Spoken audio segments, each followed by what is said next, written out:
All right. Talent-wise, here is what has been working for me. I'm not looking for suggestions because I believe this is a personal journey that you need to figure out for yourself. But if anybody wanted to know what I'm using, this is what has been working for me. Over much time, I have decided that I agree with whoever said on the Priest Discord that Searing Nightmare is bait. Twist of Fate, alright? You take Shadow Crash, kill ads with Shadow Crash. You don't have to do it in any particular hurry, because we're going to kite them very carefully so that they're mostly not going to be by the runes unless they spawn there, and that's just bad luck. We take Twist of Fate, and then whenever you have an ad dying or an ad low on health that you clip somehow, you're going to get that buff and you get pretty good uptime with it, plus you get an extra 10% damage at the end phase of the fight.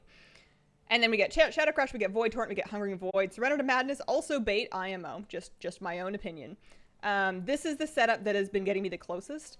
So we got some feasts. Here's the consumables. We're using Augment Runes, we're using Gluttonous Hedonism Feast, we use Shadow Core Oil, we use these War Scrolls of Intellect. That's a BFA inscription item, is going to give me an extra 3% int. Thank you, Flabby. And is that it? I think so. We're also going to do a little setup once we get inside before we start the encounter.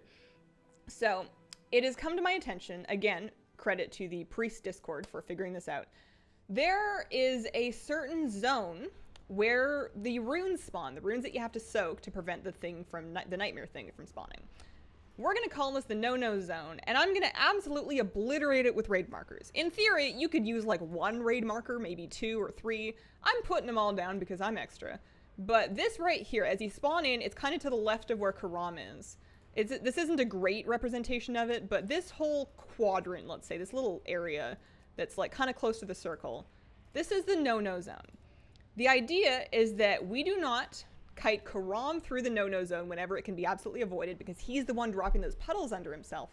And then when there's going to be a rune spawning soon, we want to make sure that the ads are away from the no-no zone, if possible, so that you're not tanking a bunch of ads while soaking the rune.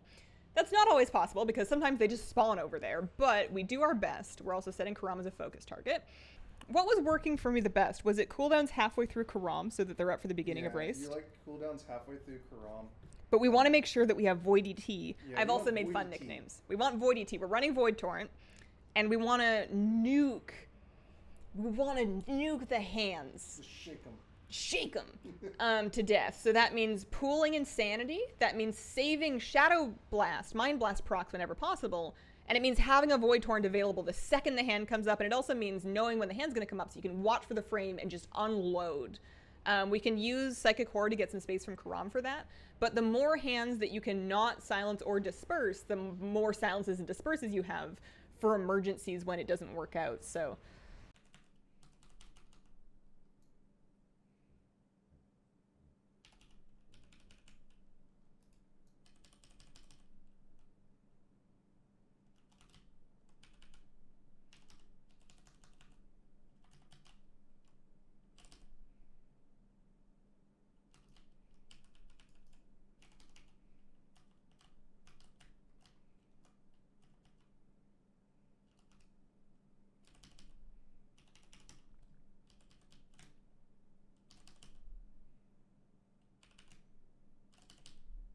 that's a reasonable place for him to be. I don't mind him being right by the bus.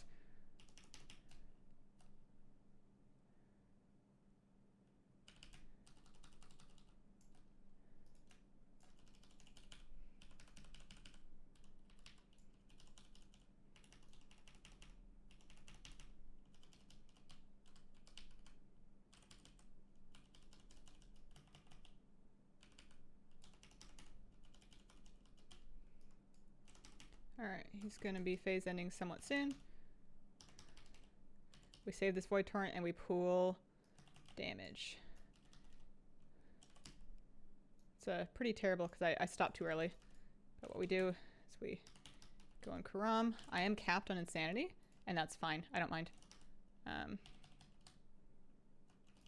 Because now double plague. This should do it. Yeah, there we go.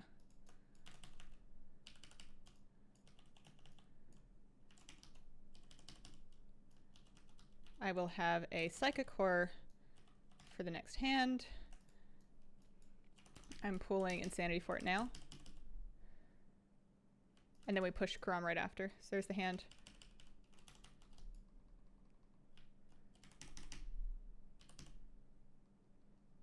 Just do it now.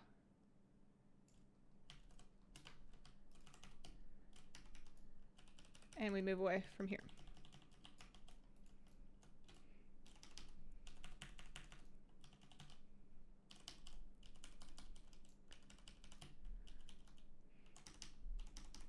Give me a rinse soon. Start working my way over there.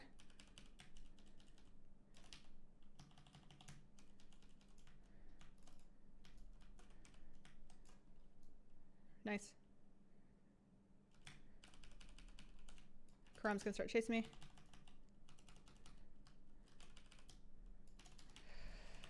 For this next hand, I will have a silence available. It's starting to look like that's all I'm gonna have. So we're just gonna pop it early. Make sure that raced is dotted. Make sure we keep working the hand.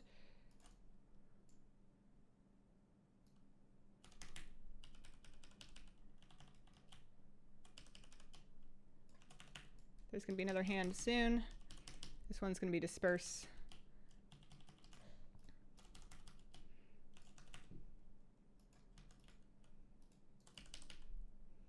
Don't mess this up now. We disperse now. There's gonna be another rune soon. Keep the damage unraised. Make it over this rune. Void torrent while you stand in it. And then get everybody away. Keep doing damage. Top up the ads. This is a silence. We pop it immediately.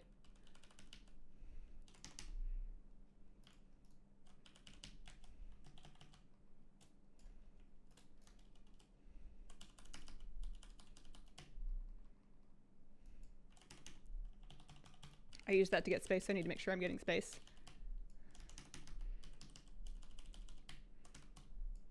Rune soon. Good damage. Run. Forget it.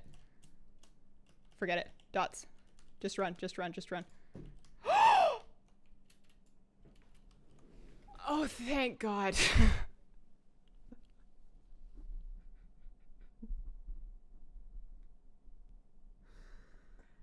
All right, give me chat back. All right, yeah, gear, just because someone's going to want to know. For gear, I'm using, here, I'll go through the whole thing.